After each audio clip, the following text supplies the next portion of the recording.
Welcome to the Business Case Interviews and the Fast Five Conversations. My name's Louise Broekman, the founder of the Advisory Board Centre, here with Magali Azema-Barac, Certified Chair and the builder of a business case in a specialist advisory board that's project-based in AI digital. Welcome, Magali, and I'm going to go straight into it. Tell me about your scenario.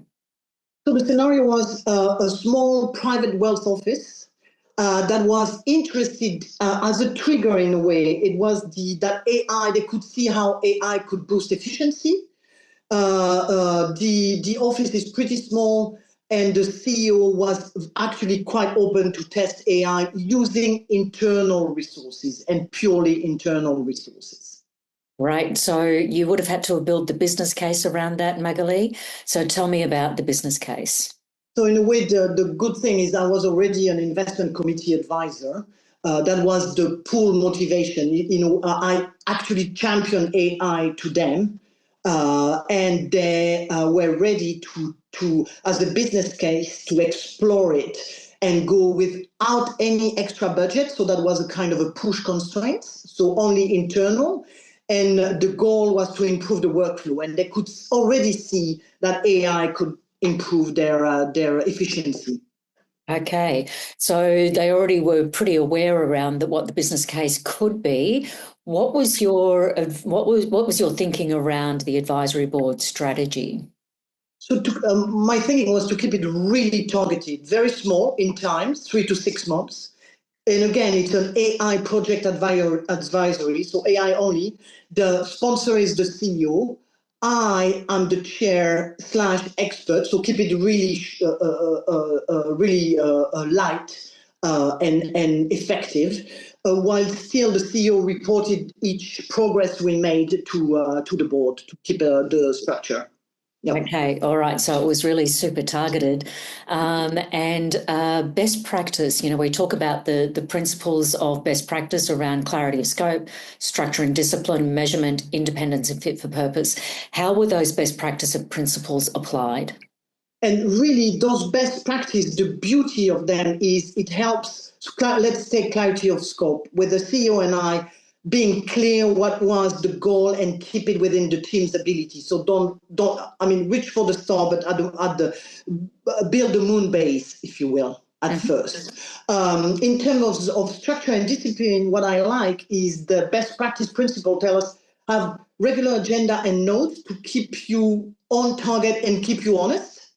Right? Independent. So I'm already an independent investment committee member. So just keep my independence, and this time around as an AI advisor. Fit for purpose. It's a small organization. It's a small advisory board, and it fits for the early testing. I'll call that for AI.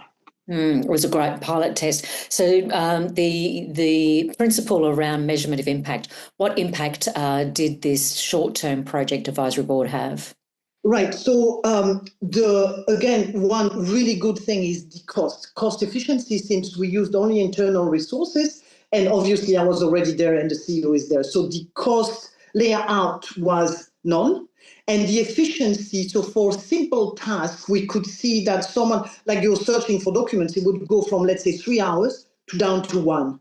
So that boosting of every day's work, if you will, was seen from day one. So that was really a really great way to see the impact of that very targeted project.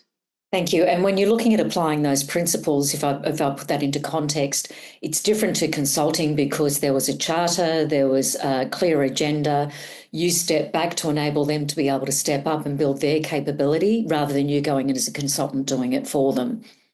Exactly. They did the job, and in a way, it propelled them to the next level of leveraging the AI tool within their space. Okay. And I'm not guiding them. They do that themselves. I'm guiding them, but I'm not doing it for them. Yeah, great capability development and a really sharp return on investment model using an advisory board around something very specific like digital and AI. If we just look at your final tips, Magali, of organisations looking to build specific project advisory boards for digital and AI, what would you suggest? So this one was, for me, it is initiate and explore while you target a good return on investment, right? So it's keeping that target, that focus, while having always at the back of your mind how it's going to improve my ROI, how it's going to improve cost efficiency, the business element of it. All right, terrific. Well, Magali, thank you for chairing this advisory board and really showcasing that there is a very strong business case for governance boards and executives to leverage external, bringing the outside in really driving really specific strategies. Thank you for joining me today. Thank you, Louise.